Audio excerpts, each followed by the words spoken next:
Why did the FBI target pop stars and actresses, even leading to the death of one of them? What about the secret recording of a man who predicted JFK's assassination, a recording the FBI chose not to share with the Warren Commission? And did the FBI really spread misinformation to ignite a race war? These are just a few of the shocking operations and cover-ups the FBI has been involved in. And trust us, there's a lot more where that came from on today's episode of the Infographics Show. FBI conspiracies that were true.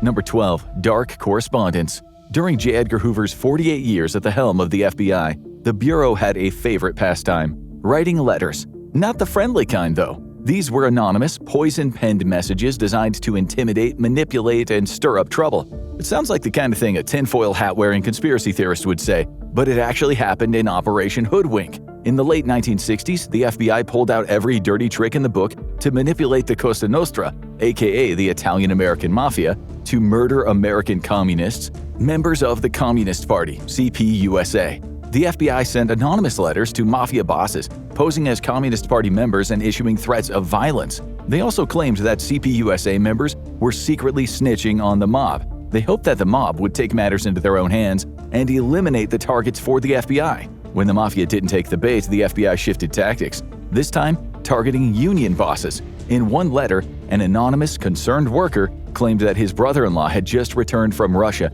and was planning to make the unions respectable again by violently eliminating the mafia's influence. The letter ended, "I'm afraid these commies mean business, so watch out."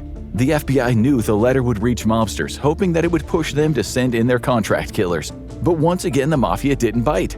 But the letters didn't stop there. As most Americans were hoping their law enforcement agencies were making their streets safer for them, the FBI was trying to start all-out gang warfare. It wrote letters to a violent street gang in Chicago, the Blackstone Rangers, telling lies about an imminent attack from the Black Panthers. One of the letters was to a boss, Jeff Fort, claiming the Panthers were after him. As the New York Times later wrote, these fake correspondence efforts were to stir bloody gang warfare, and this time it worked. Thanks to the letters, at least 4 black activists were murdered. After similar letters were sent to gangs in San Diego, the FBI proudly said in a memo, shootings, beatings, and a high degree of unrest continue to prevail in the ghetto area of southeast San Diego. To be clear, the FBI considered this a success. That same memo, titled Tangible Results, said a substantial amount of unrest is directly attributable to this program. According to the Civil Liberties Defense Center, the FBI deliberately spread false rumors within black gangs and activist organizations, claiming that there was a snitch in their ranks. They hoped that this would be resolved with extreme violence. The FBI called this tactic snitch jacketing, a method designed to paint innocent men as informants for the FBI or CIA, hoping that their groups would turn against them. They even wrote to men's spouses about infidelity that didn't happen, hoping that it would destroy their families' lives. If that didn't work, the Bureau simply told local police forces to arrest the men over absolutely nothing. In one FBI memo from the 1960s titled Key Black Activists, it said that people should be repeatedly arrested, quote, on any excuse, until they could no longer make bail. Now let's look at a man the FBI threw everything at, every dirty trick in the book, and they still couldn't bring him down. Well, I guess that depends on which story you believe. Number 11. Killing King. Martin Luther King Jr. had the internal strength to withstand an all-out war against him. Before his assassination in 1968, he had become deeply unpopular in the U.S., largely due to a relentless FBI smear campaign that shaped public perception.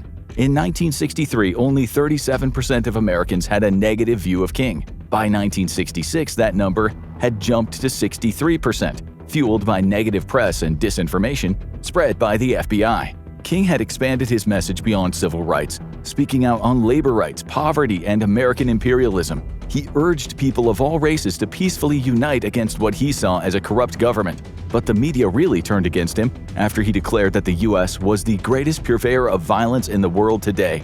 By speaking out against militaristic foreign policies, King had made himself an enemy of the so-called liberal elites. The New York Times, in a dismissive piece titled Dr. King's Error, essentially told him to stay in his lane, focusing on racial tensions in Chicago, Harlem, and Watts, instead of global issues. Meanwhile, Life magazine went even further, calling his criticism of U.S. foreign policy demagogic slander. The message was clear: challenging racism was one thing, but challenging American power was another. Before he was murdered, King was planning to bring hundreds of thousands of people of all races together in the Poor People's Campaign to a protest camp in Washington, D.C. As he talked about class struggle, human rights, and bloody imperialism, he wasn't showing any signs of backing down.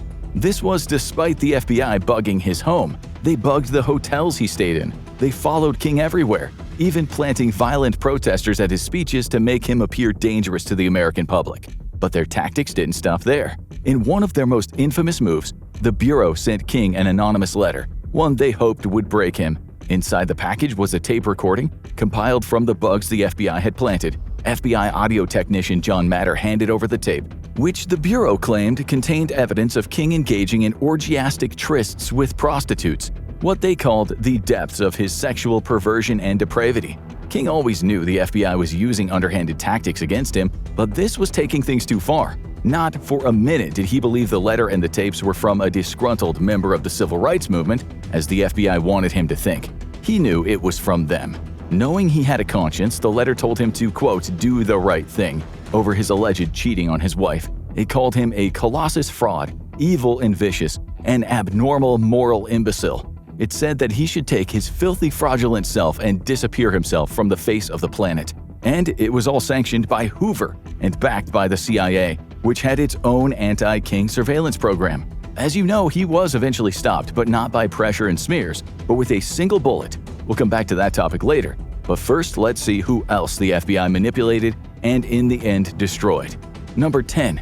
Y'all can't be playing no checkers on no chessboard. United States Penitentiary, Hazleton, West Virginia. At 8:20 a.m. on October 30th, 2018, the wheelchair-bound James Whitey Bulger Jr. was set upon by fellow inmates, including an extremely violent convicted mafia hitman of the Genovese crime family. By the time the officers found the 89-year-old, he was barely recognizable. He'd been smashed in the face and the head with a heavy padlock contained within a sock, his skull shattered. And yet, some people said this ailing old man had gotten what he deserved.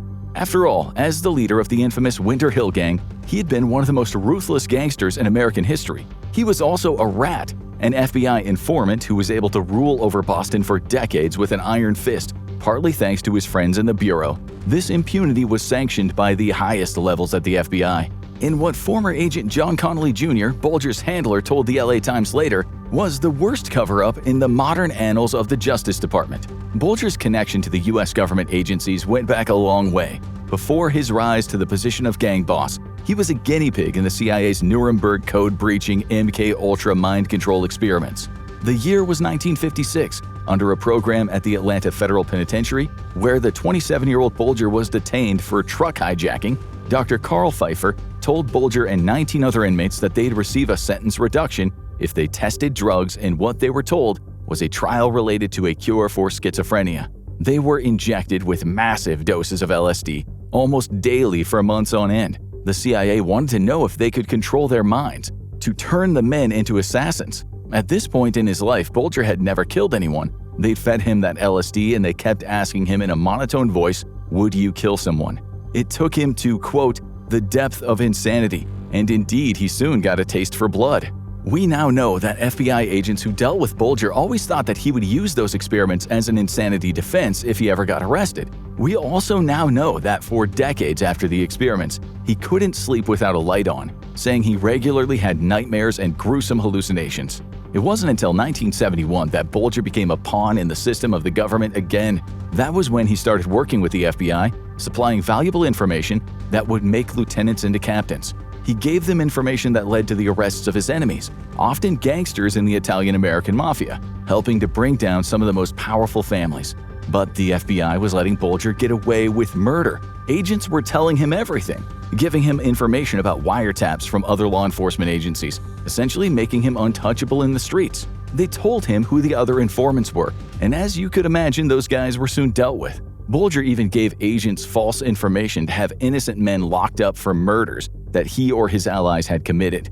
The media later called this an unholy alliance with the FBI. When the cops finally went after Bulger in 1994 under a RICO indictment, he'd been tipped off by his FBI handler. He managed to evade capture for 16 years, climbing to second place on the FBI's most wanted list, right behind Osama bin Laden. When the authorities finally caught up to him in his 80s, Bulger claimed that he'd been granted criminal immunity by a now deceased federal prosecutor.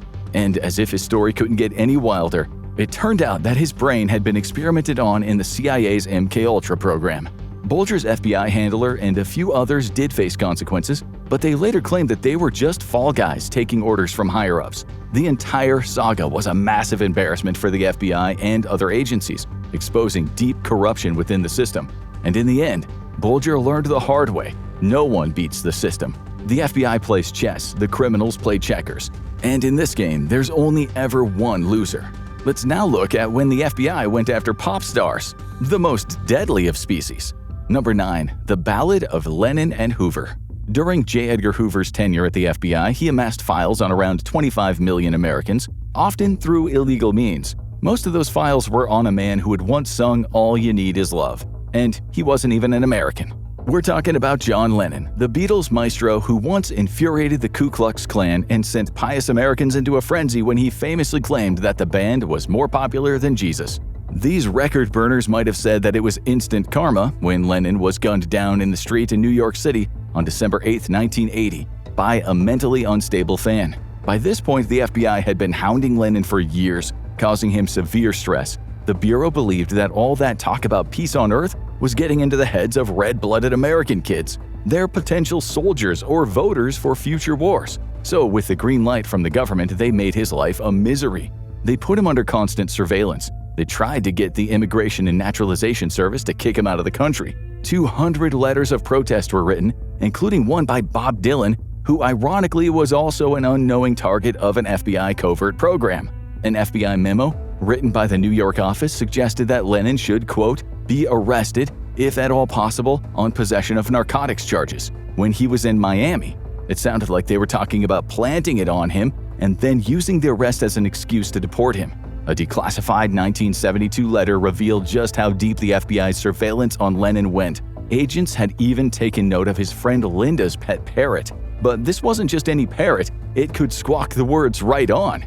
That's right, American taxpayers were funding perhaps the only parrot-related national security threat in U.S. history. Some of the Lennon memos went all the way up to the White House. Many still remain classified. Even now, a lot of the declassified Lennon files have been heavily redacted, encouraging conspiracy theorists to think that this Beatles maverick was killed in an MKUltra-based hit. We're not sure about that. But this next guy, his assassination has conspiracy written all over it. Number 8. The conspiracy theory that came true. There are a lot of theories out there, well-developed ones, that say that MLK, JFK, and to a lesser extent RFK were assassinated in government conspiracies. But today we're not interested in theories, we want facts. So let's say something about Malcolm X, the civil rights activist who was shot 21 times in Manhattan's Audubon Ballroom on February 21, 1965. 3 men were convicted of murder and sentenced to life in prison, but for decades, researchers, historians, and journalists all pointed to the same conclusion. This was a travesty of justice. They argued that 2 of the men were completely innocent and that the trial had been a farce. And it turned out they were right. The NYPD and the FBI had been withholding key evidence. Some of the witnesses at the trial were actually FBI informants, but no one knew because J. Edgar Hoover ordered them to stay silent. We now know that both agencies had hid witness statements that could have proven the 2 men's innocence. According to the Innocence Project, the case was a blatant setup. There was no physical evidence linking the 2 men to the crime, and the actual shooter even testified that they had nothing to do with it. Still, for many years, much of the general public didn't think law enforcement could sink that low. The family of Malcolm X is suing the NYPD, FBI, and CIA for what it says was the orchestration of the assassination. They're also calling for new investigations into the assassinations of the Kennedy brothers and MLK. Now, let's take a look at one of the most shameful cases in FBI history. Number 7. The Federal Bureau of Execution. The spying and smearing we've talked about so far fell under the FBI's counterintelligence program, COINTELPRO. The program was designed by Hoover in the 1950s to rid the U.S. of its so-called subversive elements and apparently talking parrots. Declassified memos show the plan was to harass, discredit, threaten, infiltrate, wrongfully imprison, and neutralize so-called enemies of the state. And by neutralize, that meant to take out by any means necessary. One of the men on the neutralization list was the Chicago Black Panther Party chairman Fred Hampton, who whose body was riddled with government-issued bullets on December 4, 1969. The question people have asked for years was, did the FBI do it, or at least arrange it? Hampton was a prime target according to declassified documents. Like MLK, he was calling for black and white solidarity and criticizing what he saw as needless poverty among the masses. We now know the Bureau sabotaged his operations by using someone from his inner circle as an informant. This was the Black Panther William O'Neill, who was handled by Special Agent Roy Martin Mitchell. O'Neill had been arrested for car theft and impersonating a federal officer, and to avoid prison he agreed to infiltrate the Black Panthers. He was a valuable informant, and he helped them get to Hampton.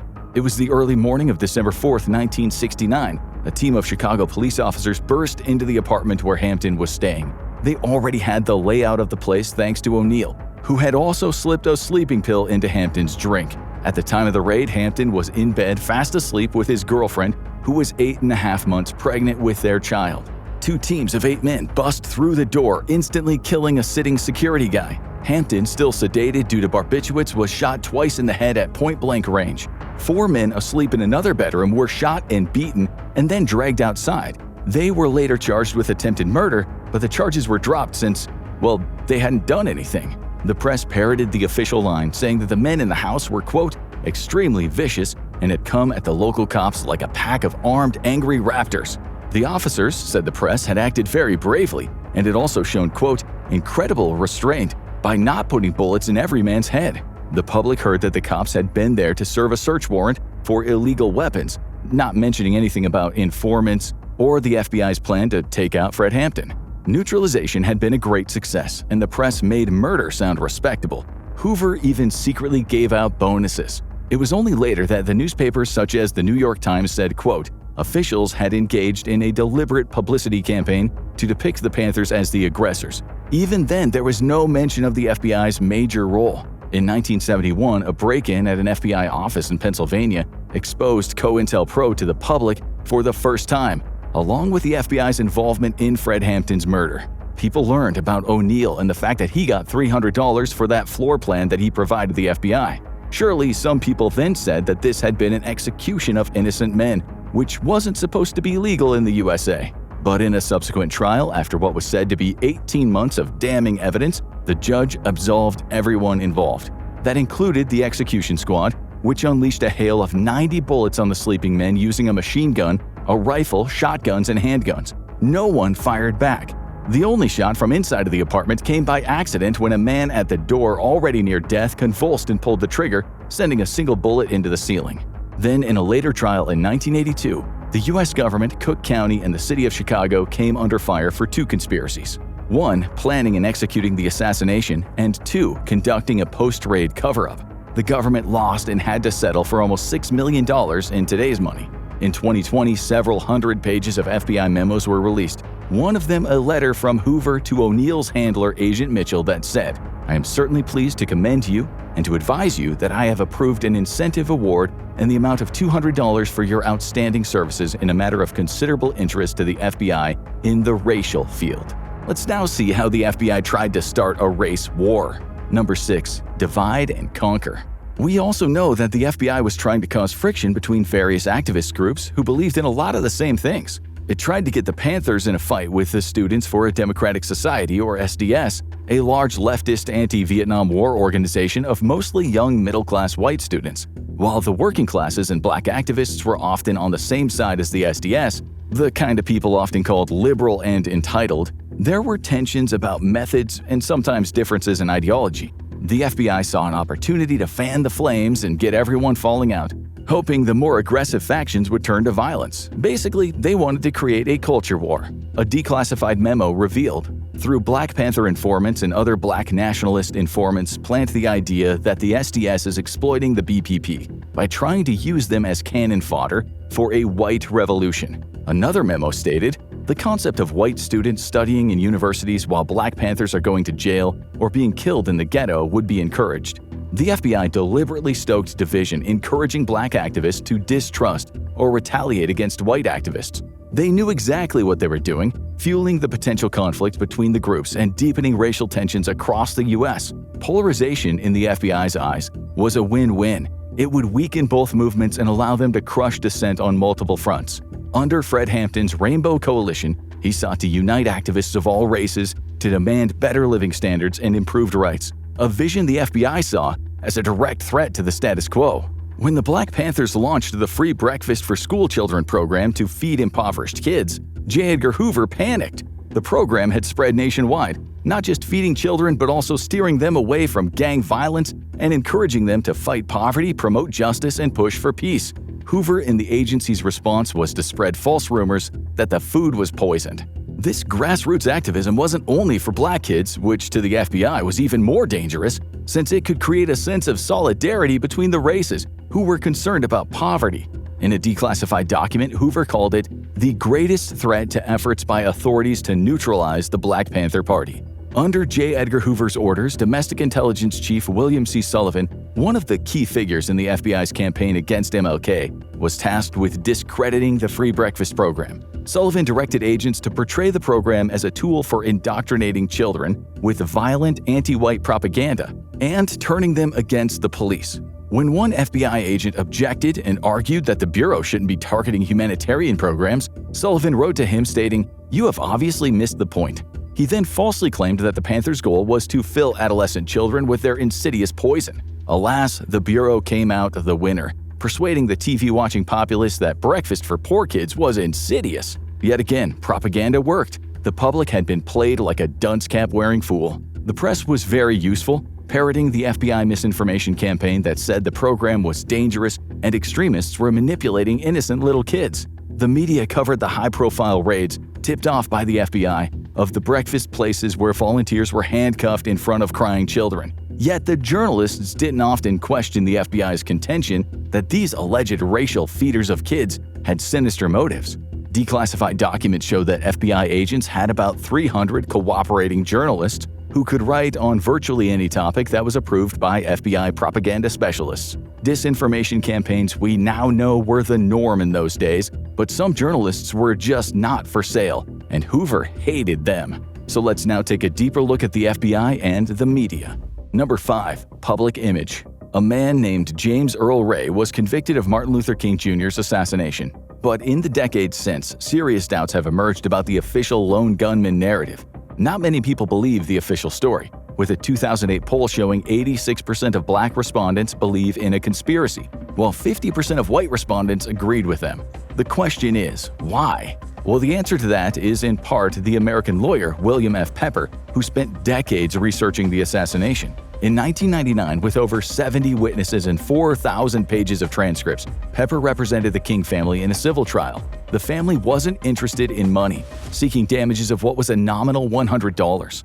After the evidence was heard, the jury said governmental agencies were among the conspirators to kill King. These agencies, they said, were deeply involved in the assassination and setting up a patsy. King's former wife, Coretta, stood up and said, "There is abundant evidence of a major high-level conspiracy in the assassination of my husband." But as Pepper wrote in one of his books, the trial and the verdict received little media attention, which only fueled his deep distrust of the press. He wasn't some conspiracy theorist grasping at straws.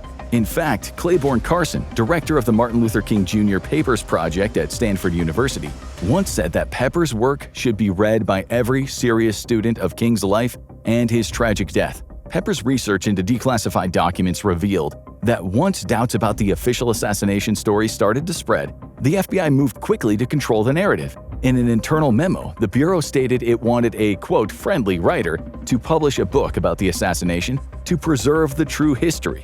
The same document also called for a friendly newspaper to run a news story accusing Coretta Scott King and her closest allies of deliberately plotting to keep King's assassination in the news. The story said the document should make it sound like Coretta and her allies just wanted to, quote, keep the money coming in. The man chosen for the FBI-sponsored book was George E. McMillan, who later wrote The Making of an Assassin, a book Pepper felt was a work of propaganda. This doesn't prove King was assassinated in a conspiracy. The Justice Department has said there is no reason to reopen the case, but the FBI influenced what people saw in their newspapers and books. We already know that J. Edgar Hoover used his friendly contacts in the media to smear people, but we also know that he hated certain journalists who didn't write his chosen narratives. He once called journalist Drew Pearson a jackal, and the famed Jimmy Weschler, a rat. As for Walter Lippmann, in a secret memo, Hoover called him a coyote of the press. Hoover went as far as leaking to the White House that Joe Alsop, a Washington Insider journalist, was homosexual, hoping to damage his reputation. Hoover also had many good friends in the media, the ones who published his many dodgy leaks without asking too many questions. This included the gossip columnists, who helped the FBI smear the American actress and rights activist Jean Seberg. Hoover had FBI agents send anonymous letters to the journalists, stating they knew Seberg was sleeping around with various men, including black men. One of the letters said, "The dear girl is getting around," after the writer, an FBI agent, said that he'd seen her pregnant carrying the child of a Black Panther, a lie designed to, quote, cheapen her image. The smears kept on coming, ending up in major newspapers such as the LA Times and Time. The stories were sometimes vicious, which is thought to have led to Seberg drinking heavily and taking sedatives. She also had a miscarriage, and it seems that she became extremely paranoid. She was later found dead in her car in Paris, the result of an overdose of drugs. These days, it's now said the FBI destroyed her. Now let's see how the FBI could get its hands on very personal information. Number 4. Black Bag Operations. Imagine if all of your personal thoughts, the things you'd only ever said to friends or written in notebooks, were plastered online. You would think that you'd been hacked. Well, that's what the FBI used to do, but by picking the locks of your house and going through your drawers. The highly illegal old-school method was known as black bag operations, where the FBI agents were trained to break into offices or homes, conduct unauthorized searches, steal or photograph sensitive documents, and if it was deemed necessary, they would plant evidence or install bugs to record future conversations. One of the FBI's targets was former First Lady Eleanor Roosevelt. They looked through her personal files, hoping to prove that she was a communist. The Bureau had heard rumors of Eleanor clubs where communists machinated, bringing down the evil capitalist system, although, as this next declassified message shows, they weren't so sure about it. The message read, "The FBI received an allegation that the rumors of the existence of Eleanor clubs originated from Nazi sources for the purpose of causing dissension." But another message said, "She is the commander-in-chief of communism in the USA. She is becoming overconfident in her power in the US, and by clever investigation she may be exposed now." The FBI built a massive 3,000-page file on Roosevelt, a woman who decried racism and lynching and had once called the FBI, quote, Gestapo-ish. Historians sometimes say it's baffling just how many files Hoover kept on her, seeing as she wasn't much more than a dyed-in-the-wool liberal. In 1943, he bugged a hotel room she was staying in where she was interviewed by a student leader, and later a Pulitzer Prize winner, Joseph P. Lash. Hoover then amassed 400 pages on Lash, who was an anti-war liberal with socialist tendencies. Another victim of the black bag scheme was the heavyweight boxer Muhammad Ali. The FBI saw Ali as a possible threat, mainly because he refused to serve in Vietnam and had criticized the, quote, white man.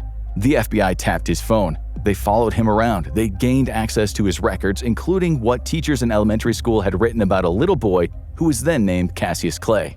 Ironically, the burglars who broke into the FBI office and got hold of the COINTELPRO documents had chosen the night of the fight of the century, where Ali lost to Joe Frazier.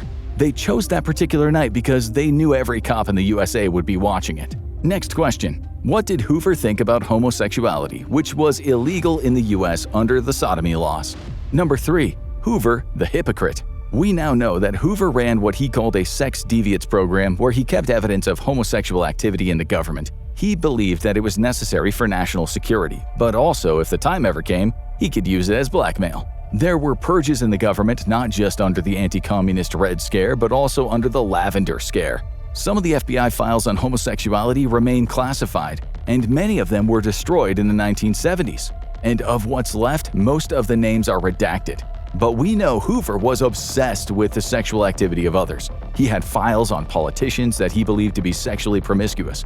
In one file that was written after FBI agents had followed around a congressman, it said the man, quote, picked up a Negro female at a low-class night spot and tried to take her to a tourist home. He was later mugged in the street. The Bureau also had a file on 4 prostitutes who were arrested at the Democratic National Convention after they had gone off with a politician whose name was redacted. They even had a file on the leftist actor Errol Flynn, which called Flynn a highly sexed individual, a person of low moral character with absolutely no regard for women. It said that he'd had an affair with every woman who had ever worked on the Warner Brothers lot, from grandmothers on down. And while Hoover was waging war on homosexuals and promiscuous movie stars, it seems that he was madly in love with his second-in-command, Clyde Tolson.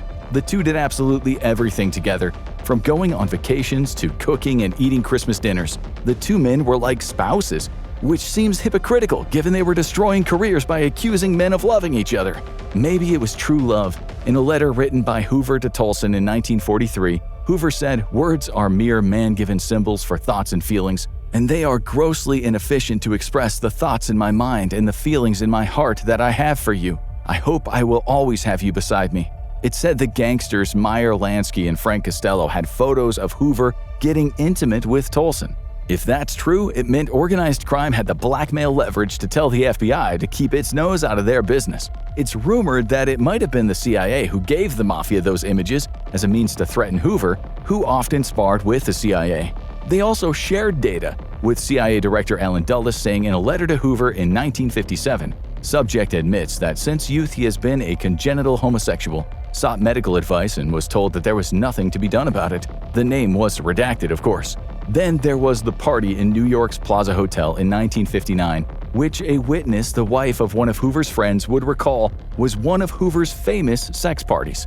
Hoover was described as wearing, quote, "a red dress and a black feather bow around his neck."